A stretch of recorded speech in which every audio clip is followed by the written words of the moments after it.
हमारे जो रीजनल दल हैं, ये किसका क्या ऐसा हो सकता है कि या तो ये किसी के संरक्षण में चुनाव लड़ेंगे, किसी पार्टी का दामन थाम लें? देखिए, अभी सबसे बड़ी चुनौती तो हमारे सामने भारतीय जनता पार्टी है। ये सबको मानना चाहिए, ये कांग्रेस को भी मानना चाहिए, ये यूकेडी को भी मानना चाहिए, हमें भी मानना चाहिए कि उनके पास इतने संसाधन आज की डेट में है कि वो किसी को टिकने नहीं देंगे अपने आगे। इस बार 2027 विधानसभा चुनाव में क्या ऋषिकेश विधानसभा सीट में परिवर्तन देखने को मिलेगा? लगातार ये दावे करती है कि ट्रिपल इंजन की सरकार, तो वो ट्रिपल इंजन की सरकार के जो तीनों इंजन है वो अलग अलग दिशा में काम कर रहे हैं, जिससे ऋषिकेश का विकास नहीं हो पाया। मशीनें पड़ी हैं, डॉक्टर नहीं है, कई कई डॉक्टर ही गायब है। का ये मैंने आस्था पथ बनवाया और मैंने कितना ये जो सड़कें हैं, कितने सड़कों के चौड़ीकरण खुद उन्होंने तो ये देखियो कितना बड़ा झूठ वो बोल रहे हैं। 2002 में आस्था पथ की तैयारी हुई थी और 2002 में नरेंद्र तिवारी जी की सरकार थी। आप यानी कि जो स्वाभिमान मोर्चा है, इस वक्त आप स्वाभिमान मोर्चा में किस तरह से देख रहे हैं कि अगर आपकी क्या इतनी जड़ें मजबूत हैं कि इतनी बड़ी राष्ट्रीय पार्टी को आप इस ऋषिकेश विधानसभा में टक्कर दे पाएंगे, जहां पर तीनों जो पद हैं मुख्य वो सब भाजपा के पास?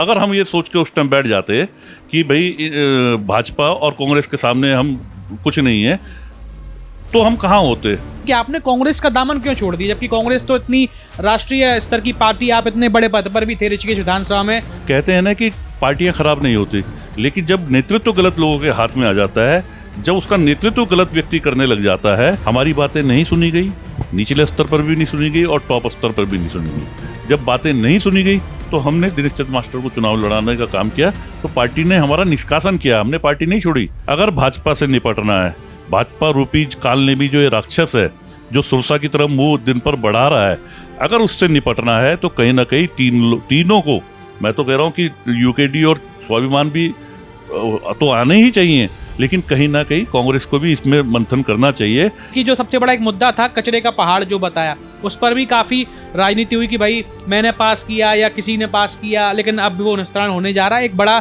समस्या का हल हो गया, तो फिर दिक्कत ना आए। अगर शंभू पासवान जी कहेंगे कि मैंने विकास कराया, तो ये उनकी बड़ी भूल है।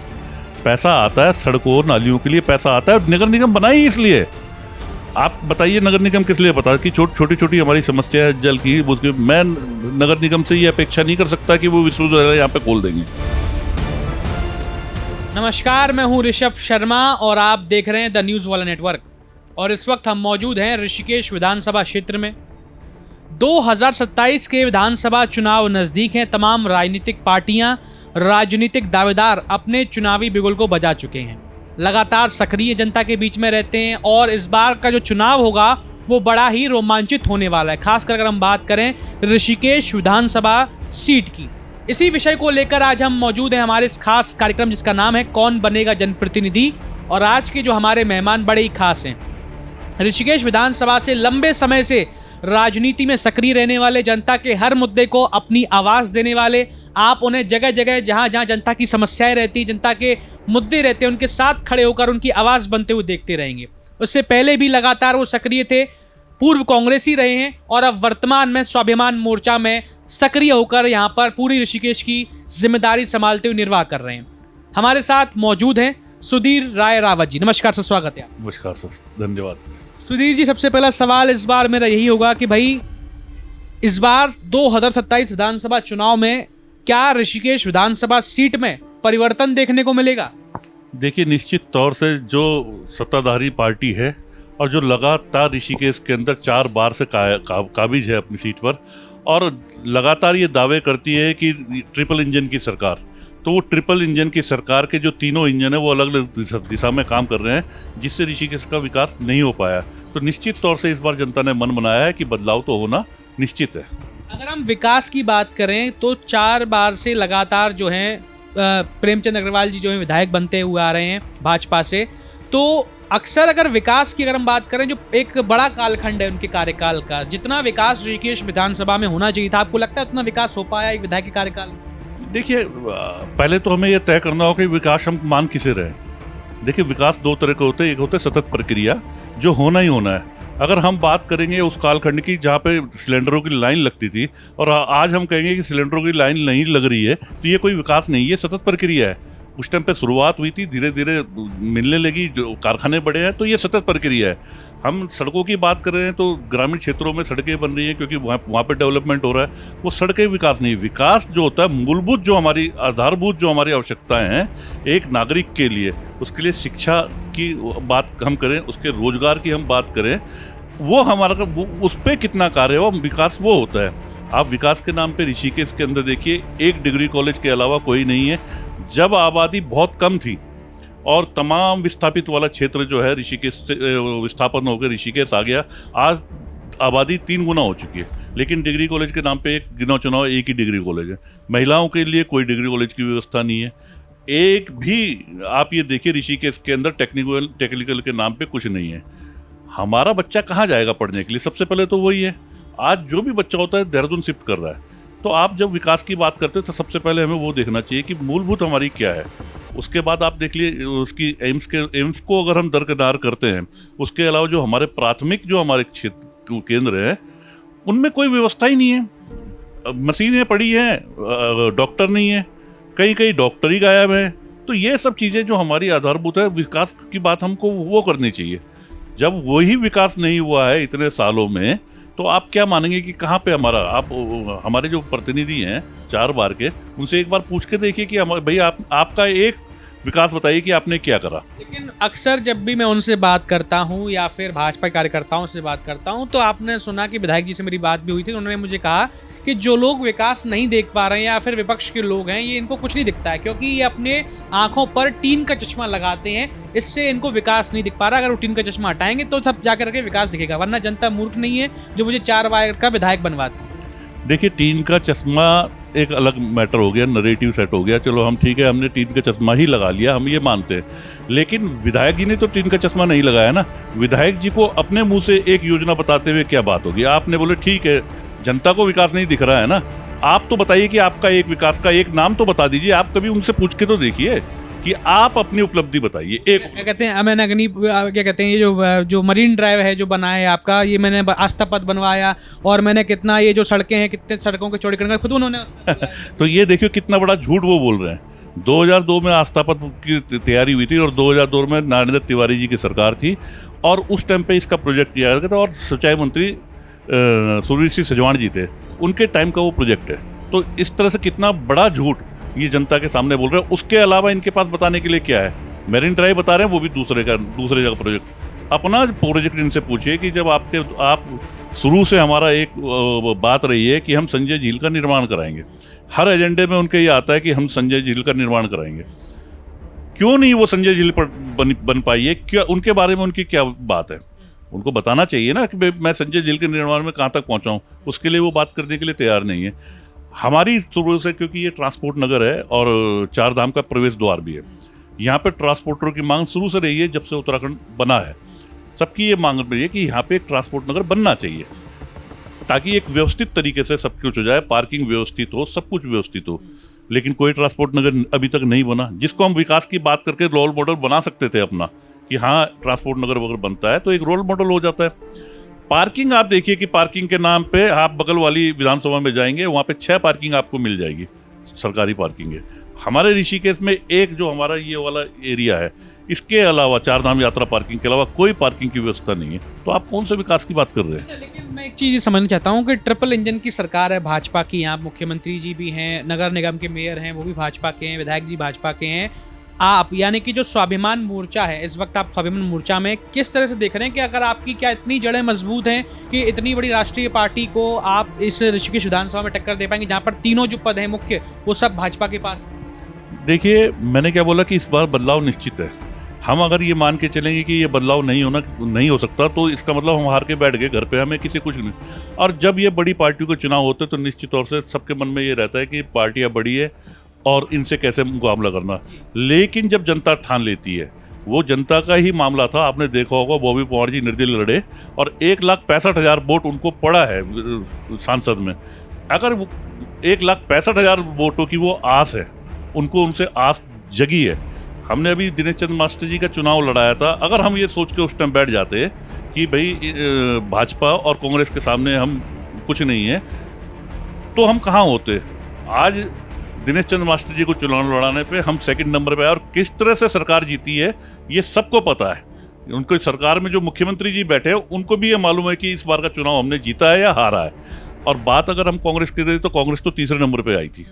तो ऐसा नहीं है, जब हम ठान लेते हैं और जनता ठान लेती है कि बदलाव लाना है तो निश्चित तौर से बदलाव होके रहता है। अच्छा मास्टर जी, पहले यूकेडी में, अब यूकेडी में आप पहले स्वाभिमान मोर्चा से जुड़ गए थे, तो क्यों आखिर स्वाभिमान मोर्चा छोड़कर यूकेडी में चले गए? वो जबकि मैं समझता हूँ कि जड़ें उनकी अच्छी खासी ऋषिकेश में मजबूत थी, वो चाहते तो स्वाभिमान मोर्चा में वो आई किस लिए थे, उससे चुनाव लड़ सकते थे, क्यों यूकेडी में फिर वापस दामन थामा?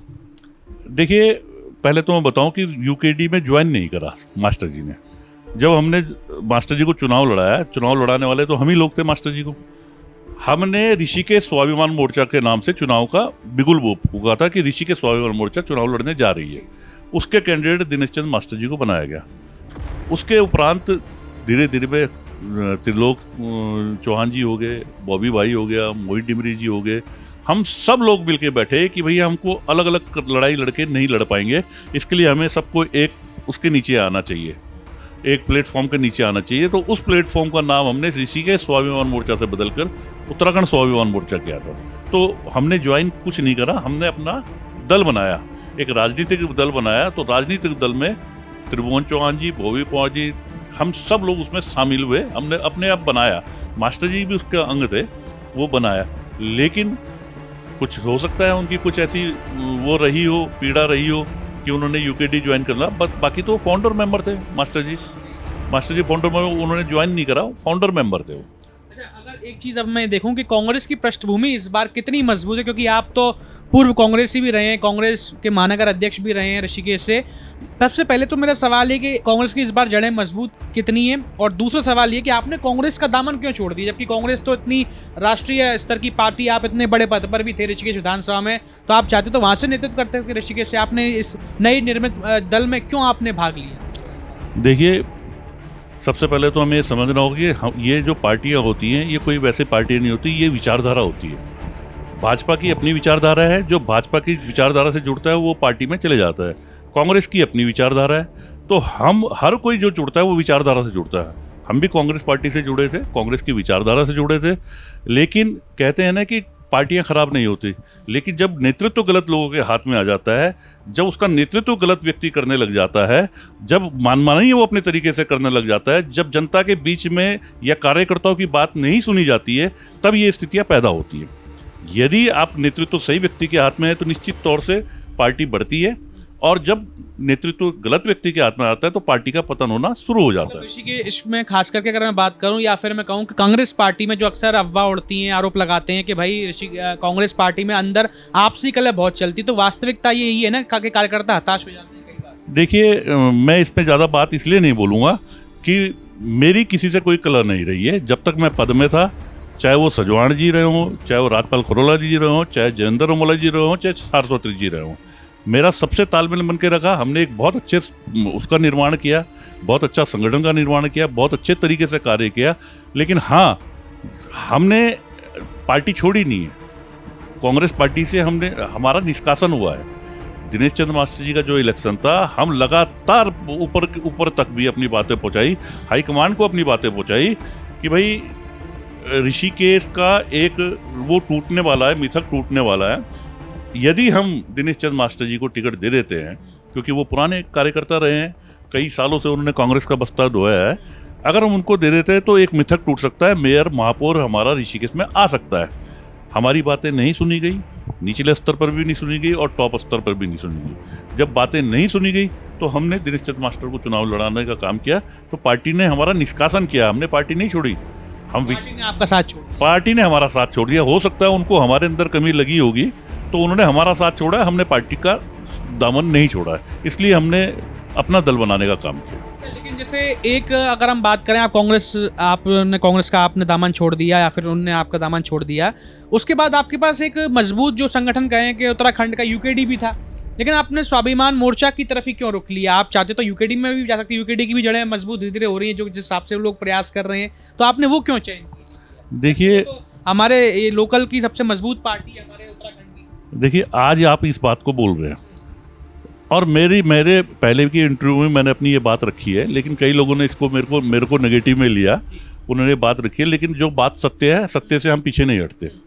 यूकेडी, इसमें दो राय नहीं है कि यूकेडी द्वारा जो है उत्तराखंड की प्राप्ति में सबसे बड़ा योगदान अगर किसी का है तो उत्तराखंड क्रांति दल का है। उसके बाद उनको उसका लाभ भी मिला, उनके कई लोग जीत के भी आए, सत्ता पर भी बैठे, लेकिन कुछ सालों में यूकेडी धरातल पर नहीं नजर आ रही थी।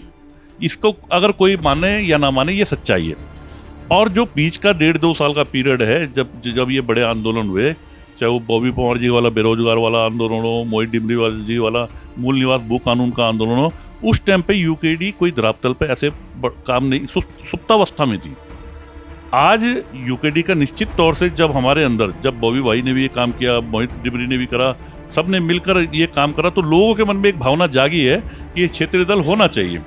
तो क्षेत्रीय दलों में यूकेडी ने ये दावा किया इसके पुराने क्षेत्रीय दल हम हैं। ठीक है, मूल पुराने दल भी हैं और लोगों की भावना भी है, अब यूकेडी के प्रति भावना भी बनी है, उसका लाभ उन्हें मिल भी रहा है, जगह जगह यूकेडी है। लेकिन ये भी यूकेडी को नहीं भूलना चाहिए कि विगत 2 वर्षों में जब ये नौबत आई, आप देखिए जितने भी उनके नेता हैं, मोहित डिमरी यूकेडी से ही चुनाव लड़े, वो रुद्रप्रयाग में यूकेडी के उस पर चुनाव लड़े। क्यों छोड़ी उन्होंने यूकेडी? या जो और भी उनके बड़े नेता हैं जो यूकेडी छोड़ चुके थे, आज फिर वो यूकेडी की तरफ आ रहे हैं। तो वो जो लीन पीरियड था, उस जो 1-2 साल का रहा, उसमें यूकेडी नहीं थी, इस वजह से ये जरूरत पड़ी। अगर वास्तव में यूकेडी उस टाइम पे धरातल में कार्य कर रही होती मजबूती के साथ, तो ये सब लोग यूकेडी से आए थे और ये सब लोगों ने ही यूकेडी में ही जाना था। तो ये रहा है। बाकी ऐसा कोई यूकेडी से कोई द्वेष किसी का नहीं है, यूकेडी क्षेत्रीय दल है, वो सब मानते हैं। इस बार अगर हम ये देखें कि जो समीकरण रहेंगे वो किस तरह रहेंगे, क्योंकि देखिए भाजपा और कांग्रेस जहाँ तक है एक तरफ ही अपना अपना पाला रहेगी, लेकिन यूकेडी और स्वाभिमान मोर्चा, ये दो जो हमारे जो रीजनल दल हैं, ये किसका क्या ऐसा हो सकता है कि या तो ये किसी के संरक्षण में चुनाव लड़ेंगे, किसी पार्टी का दामन थाम लें, या फिर ये पूरी तरह स्वतंत्र होकर के ही कमान संभालेंगे? देखिए, अभी सबसे बड़ी चुनौती तो हमारे सामने भारतीय जनता पार्टी है। ये सबको मानना चाहिए, ये कांग्रेस को भी मानना चाहिए, ये यूकेडी को भी मानना चाहिए, हमें भी मानना चाहिए कि उनके पास इतने संसाधन आज की डेट में है कि वो किसी को टिकने नहीं देंगे अपने आगे। और उनकी आदत पड़ चुकी है संस्थानों पर कब्जा करने की। जितने भी संस्थान हैं आप देखिए, उन पर कब्जा भाजपा कर चुकी है।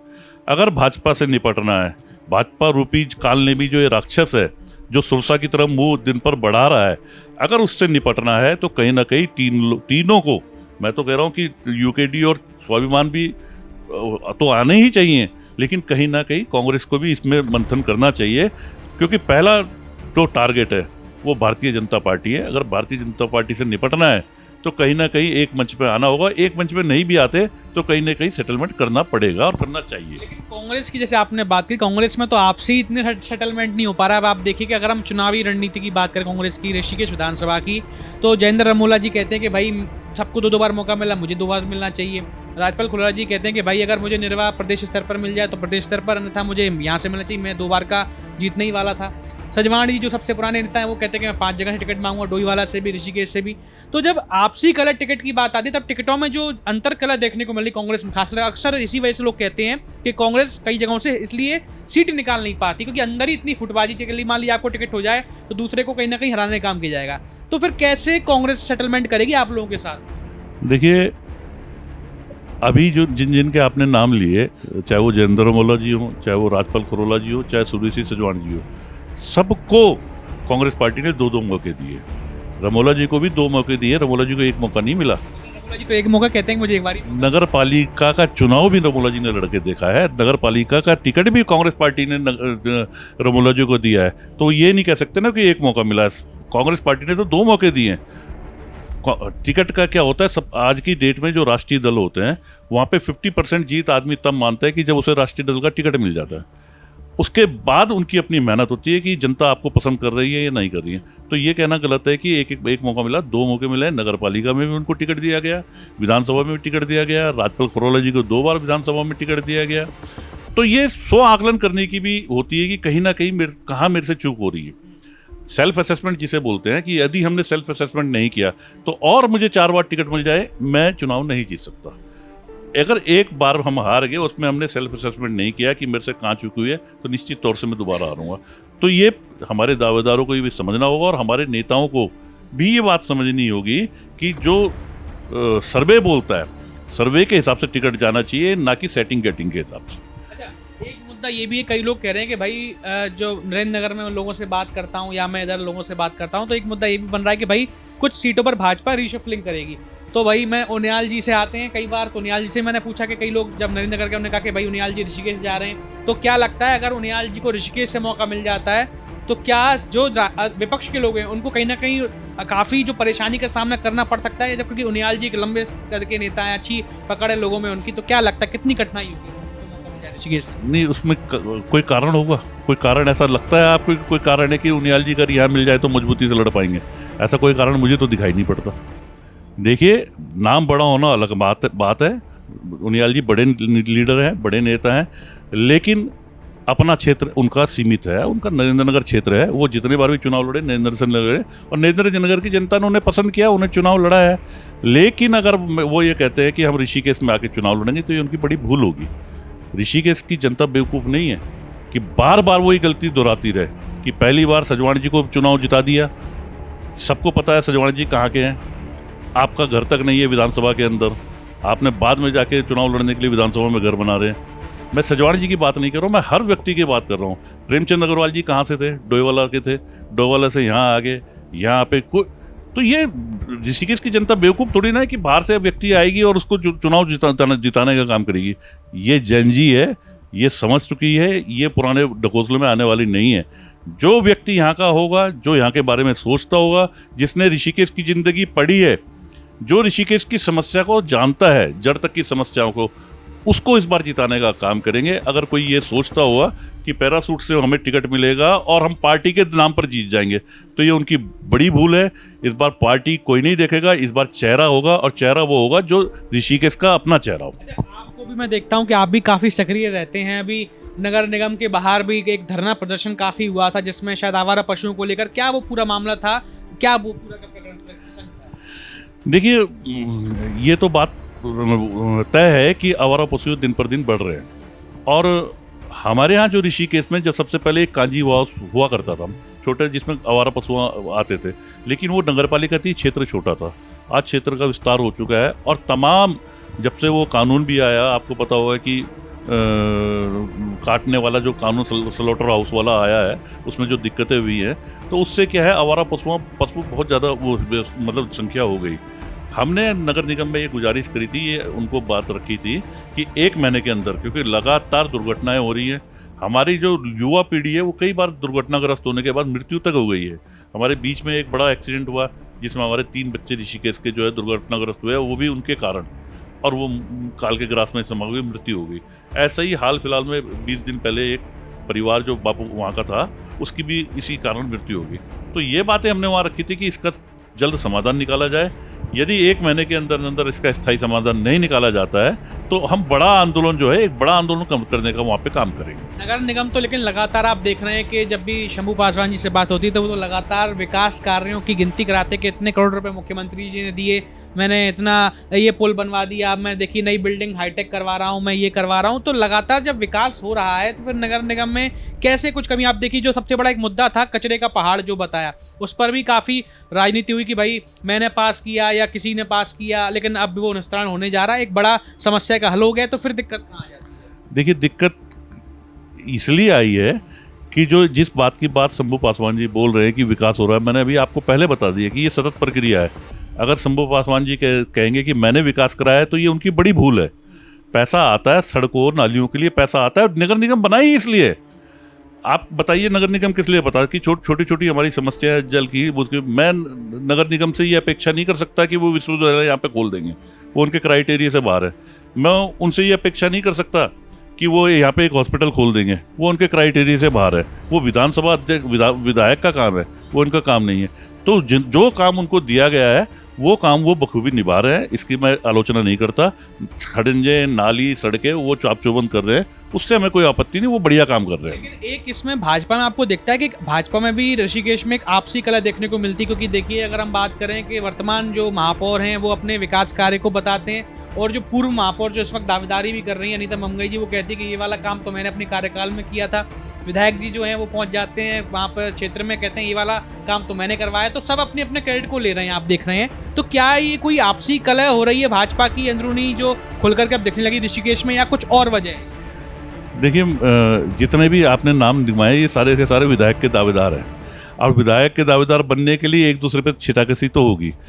अगर अनीता मंगाई जी जो पूर्व महापौर है, अगर ये बात वो बोल रही है कि मेरे समय पर कार्य हुआ, तो मैं आपको बड़े विश्वास के साथ ये बात कहना चाहता हूँ कि वो एक कार्य अपना गिना के दिखा दें कि उनके कार्यकाल में कौन सा कार्य हुआ।